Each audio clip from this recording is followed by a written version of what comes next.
ট্যাটার বদলে হাতে হাতে এখন আগ্নেয়াস্ত্র। নরসিংদীর দুর্গম চরাঞ্চলগুলো পরিণত হয়েছে সন্ত্রাসের অভয়ারণ্যে। গড়ে উঠেছে অস্ত্রধারী গ্রুপ। গোষ্ঠীদ্বন্দ্বে ভাড়াই খাটেন তারা, জড়ান খুনোখুনিতেও। দীর্ঘ প্রচেষ্টার পর সশস্ত্র একটি গোষ্ঠীর সঙ্গে যোগাযোগ হয় স্টার নিউজের। বিস্তারিত বদরুল আমিন চৌধুরী।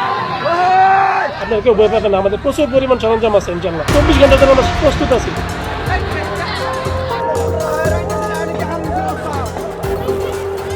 নরসিংদীর রায়পুরার নীলক্ষার বাসিন্দা খোকা সরকার। তুচ্ছ কারণে কিশোর বয়সে গোষ্ঠীগত দ্বন্দ্বে ট্যাঁটা যুদ্ধে জড়ান তিনি। ঘাড়, কাঁধ আর পায়ে ট্যাঁটাবিদ্ধ হয়ে প্রাণে বেঁচে গেলেও 2 যুগ ধরে দুঃসহ এক সময় পার করছেন খোকা। পুরা ইউনিয়নে মিলে দুই দলেতে শতকের মতন মার্ডার হয়েছে। 10-12 বছর ধরে ঠকছে আমাদের দল, সেই দল আবার ক্ষমতা দেয়, এই একটা ব্যাপার। আর রাজনৈতিক ব্যাপার সেবার তো আছে। যারা এই বিপদ পড়তেছে, মায়ের খাইতেছে, মরতেছে, তারা জীবন ধ্বংস হয়েছে এবং তাদের পরিবার সংসার সব ধ্বংস।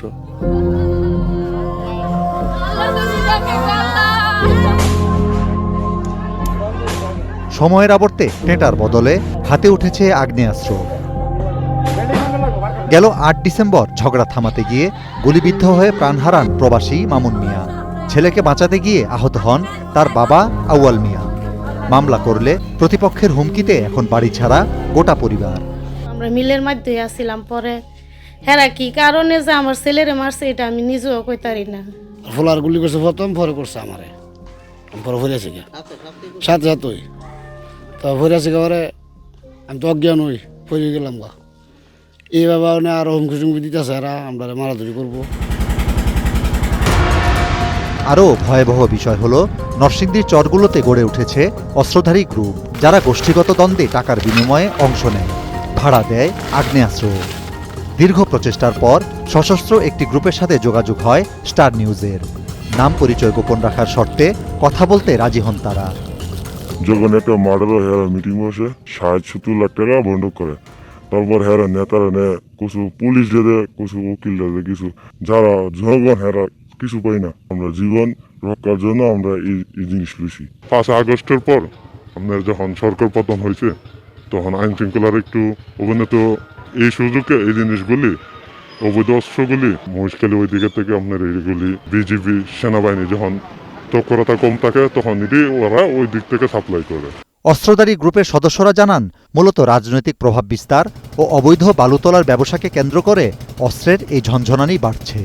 যে সরকারের ক্ষমতা আসে সরে আমরা শান্তি চাই, সরকার আছে আমরা সরজে কাটে না, বালুতে কাটে না। এই ঝগড়াগুলো দিনের পর দিন চলতেছে শুধুমাত্র বিচারহীনতার কারণে।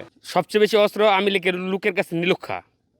এরা যদি থামান যা, তাহলে নীলক্ষা মানে চর এলাকায় 6 ইউনিয়নের ভিতরে কোনো ঝগড়াঝাটি থাকবে না। তারা একটা পক্ষ মনে করে যদি এই পক্ষটাকে ঘায়েল করতে পারি, এই দেশটাকে শাসন করতে পারি, তাহলে ওরা এই দেশটা লুইটা হইটা খাবে। এরকম একটা মন মানসিকতা নিয়ে এই ঝগড়াতে লিপ্ত হয়। ভরসা পেতে নিজেকে হতে হয় পাতের মতো দৃঢ়, ঠিক যেমনটা জেরুসালেম। আধিপত্যের এই নেশায় তুচ্ছ হয়ে যায় দলমত আদর্শ। যেমন গেল বছর 2 গ্রুপের সংঘর্ষে গুলিবিদ্ধ হয়ে নিহত হন আলোকবালী ইউনিয়ন যুবদল নেতা সাদেক মিয়া সহ 3 জন। এর একটি গ্রুপের নেতৃত্বে কার্যক্রম নিষিদ্ধ আওয়ামী লীগ নেতা আসাদুল্লাহ মিয়া, যাকে গোপনে সমর্থন দেওয়ার অভিযোগ রয়েছে আলোকবালী ইউনিয়ন বিএনপির সভাপতি শাহ আলম চৌধুরীর বিরুদ্ধে। অন্য গ্রুপের নেতৃত্বে ওই ইউনিয়নে বিএনপির সাধারণ সম্পাদক আব্দুল কাইয়ুম।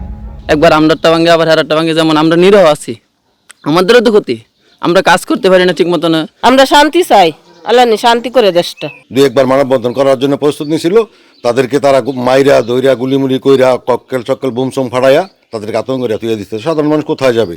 আমাদের কাছে বিচার দিলে আমরা তো আরও নিরুপায়, কারণ ম্যাজিস্ট্রেট সহ আগেও তারা গুলি করে ট্রাজার থেকে।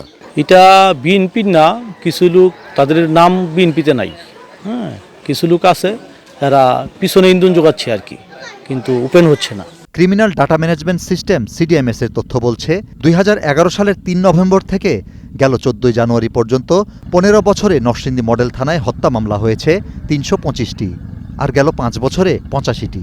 আর রায়পুরা থানায় 16 বছরে 282টি হত্যা মামলা রুজু হয়েছে, যার মধ্যে 5 বছরেই হয়েছে 117টি। চরে এত আগ্নেয়াস্ত্র থাকতে পারে এটা কেউ ধারণা করার মতো না।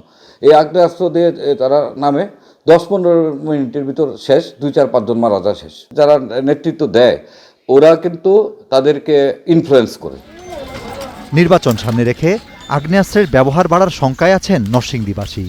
অবৈধ অর্থগুলো তো আমরা তো বুঝ দিতে দাম কেমবে অবৈধ আমরা তো কমবিবারই ছাড়া এ দেখেন স্যার সকাল থেকে এখন তো মনে ঘরে যেতে পারি না ডরে। এই সকল গুলি এবং অস্ত্র উদ্ধারের জন্য আরও অভিযানের দরকার, ব্যাপক অভিযানের দরকার, এবং অভিযান কোনো ঘোষণা ছাড়া অভিযান হইতে হবে। নেতারা কথা ইয়ারা শুনতে এলাকার লোক, এখন আর বড় বড় নেতারা কথা আর কেউ শোনে না। এখন এলাকার ভিতরে যারা নেতৃত্ব দেয় তাদের কথাই মূল কথা। বাইরে থেকে গিয়ে আমি একজন শিক্ষিত মানুষ, আমি বাইরে থেকে একটা কথা কইলাম, আমার শিক্ষিতের কোনো দাম নাই এখানে। এখানে আমি লাঠি মারতে পারি কিনা, আমার দামটা বেশি। নরসিংদীর চরাঞ্চলে শিগগিরই যৌথ অভিযান পরিচালনা করার কথা জানালো আইনশৃঙ্খলা বাহিনী।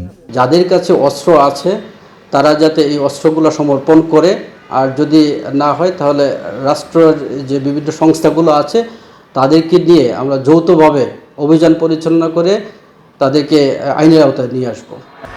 পুলিশ বলছে, অস্ত্রধারীরা যদি আত্মসমর্পণ করতে চায় সেক্ষেত্রে তাদের সাধারণ ক্ষমার আওতায় আনার বিষয়টিও চিন্তাভাবনা চলছে। বদরুল আমিন চৌধুরী, স্টার নিউজ, নরসিংদী।